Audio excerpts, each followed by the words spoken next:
Car Cost Canada provides the dealer cost, a list of rebates, plus discounted interest rates. The link is in the description below. So welcome to Tenerife, the largest of the Canary Islands, off the coast of Africa, to drive the RS Q8. This is now the top model in the Q family from Audi. Great roads here. Let's go for a drive.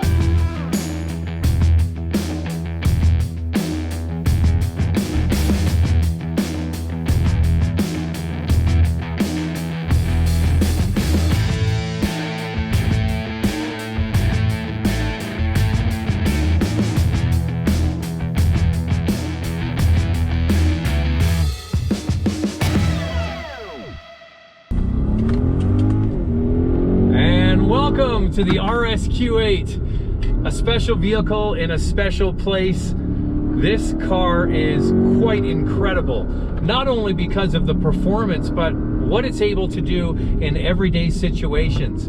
So the best way to describe what we have here is the highest level of Audi Q. So we have Q in North America from 3 all the way through 8, and 8 is the shorter version of the Audi Q7.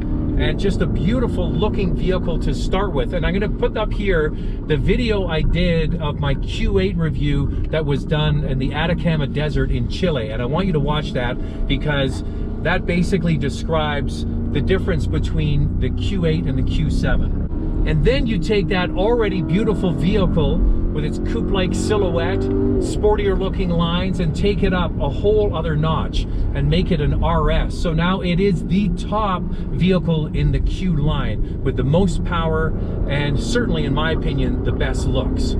So what's at play here? Well, it's a 4-liter twin-turbo V8 engine, power going, of course, to all 4 wheels through an 8-speed tiptronic transmission. That's an automatic transmission, no dual clutch. And I have to tell you that the shifts are very, very quick. There's no lag or delay at all when it comes to the transmission. And it's a proven workhorse for Audi and the whole Volkswagen group. So this engine has 600 horsepower and 590 pound-feet of torque. And yes, it is shared technology and components with other vehicles in the Volkswagen group. So think about the Cayenne Turbo, Turbo S. You also have the Urus from Lamborghini, using same basic philosophy and materials and making it into their own. Now this car comes standard with air suspension, active rear steering, and the dynamic chassis control. So a lot of the same features you get in those other brands. But speaking to the head of the RS development team here, I said, so how do you make it different than what the others have in their products? And he said it comes down to software and tuning, what the idea was behind this product, and then how they go around and execute it. So all of these different divisions in the Volkswagen group take the same basic tools and run away and make their product. And what did Audi decide to do? They wanted to have a 365-day-a-year car, which means it has to do all of the mundane, everyday driving stuff that you do, taking kids to school and going to work. But then when you have an opportunity like we have on a road like this to actually go out and have some fun. I call it the chameleon effect.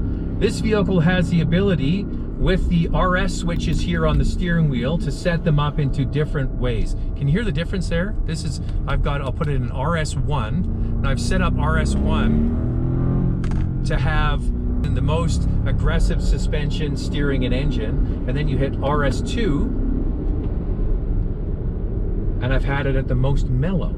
So that this might be the one you drive to work in every day, and then you put it in RS1, and this is the one that you have some fun with. Now I want to talk a little bit about where we are. So Tenerife, as I mentioned at the beginning, is the largest of the Canary Islands, and it's a volcanic island, and we're driving basically right now all around the volcano, and you see some crazy geography. So you might have noticed that I was in the clouds. We're over 2,000 meters right now in the clouds with the mist coming in off the ocean. And then you have pine trees, then you have lava fields, and then you have nothing. It looks like you're on Mars in some areas. It's this crazy geography that is really, really something else. The roads here are absolutely fantastic. You would think this basically holiday destination. But man, these roads are just paved with gold, and they're so smooth, and great twisty roads with never ending and changing geography. It's quite impressive.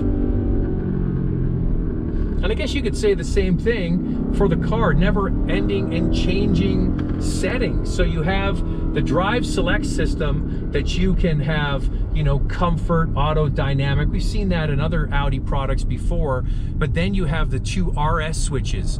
So yeah, this is probably in response to BMW with their M switches they have on their steering wheel. They've done the same thing here. So what's the best way to describe how this feels? Well, that chameleon effect is real. You drive this, and everyday situations, it has 600 horsepower, but it's really quite sedate and muted. And when you have it in its automatic setting, when you put your foot all the way to the floor, it takes a while for it to wake up. And sometimes it takes a while for the engine to liven up over 3,000 RPM to really get the turbos up and going. But if you do have it already preset in its most dynamic mode, then it becomes almost instantaneous. So it really is that combination of whatever you want it to do. Now, could you live with this 365 days a year? Well, you probably in North America in colder climates would want to put winter tires on. The tires and the wheels really do look fantastic on this. The largest wheel ever put on an Audi car, 23-inch wheels are optional. That's what's on here today. The standard wheel is 22 inches. Ceramic brakes are standard, and they make it much lighter. 26 kilos lighter for the front axle with the ceramic brakes, and 10 kilos lighter for the rear. Then you get into all of the different aero and settings that they have on the outside. Much bigger air inlets on the front. You get the rear diffuser at the back that looks more aggressive, plus the big oval exhaust tips. The LED matrix headlamps are standard, and they also have a black lens on the outside, a darker looking lens, once again to make it look more assertive. Now the inside, other than the bolstered and quilted honeycomb looking seats you have here, it's very similar to the regular Q8. Now one thing I'm surprised about is at the bottom of the door cards is still hard plastic. Now we don't know the official price of this, but it's not going to be cheap, and this is a product that is at the very top of the range. And I asked that same guy, the chief engineer, about that, and he said, well, we put the materials where you see it and you use it the most often. At the bottom, they don't feel that people really care about that. It's something I notice, but maybe others don't. It does scratch over time. Now the digital screens and the digital cockpit behind the steering wheel are the same across the new family members from Audi. If you want to watch a video I did with one of the engineers that helped design these infotainment screens and how they work, click on the link above to find out more about Audi's MMI touch system. Now, Audi is going whole hog with RS cars for North America. We didn't get a lot of RS cars, and now we're getting a bunch. RS7, RS6 Avant, and this, all using the same powertrain, all using the same basic mechanics as this, and this is just done in an SUV application. This Q8 is a perfect execution for the worldwide market because China is the biggest market for cars in the world, and 8 is a very lucky number and a significant number for the Chinese culture. So if you can get an RS Q8, I guarantee you're going to see a lot of these in Asia and markets where there's a lot of Asian influence. What they have here today is the car that went around the Nurburgring, the RS Q8. And the driver is here as well that went around the racetrack, and I asked him how it was different from the one that I'm actually driving today. Is this the real car that you went around the Nurburgring with? Yes, this very one? Yes, that's the real car. Complete standard except the seat belt and roll cage. That's it, just the roll cage and seat belt. Yes. Fancy seats too. Fancy seats, yes. How many laps did you do before you set the record? In this car? I need to calculate that. Me personally, I did maybe half of the endurance run. So overall it was 18,000 kilometers, and just to check out the reliability of the car and fine-tune the suspension and stuff, for me it was half the distance, so 9,000 k's, I guess. 9,000 kilometers, wow. Yeah. And yeah, so we were prepared.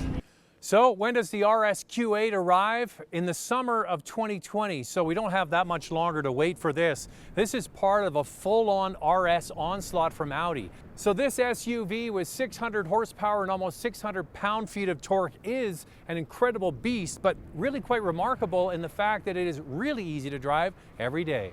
The whole idea was for Audi to have an everyday 365-day-a-year super SUV, and mission accomplished. We don't have the pricing yet. What you need to do is look at, say, a vehicle like BMW's X6M as a comparison, or also the other RS cars. Look at the price differential between the S and the RS, and you'll get an idea of where this is going to land.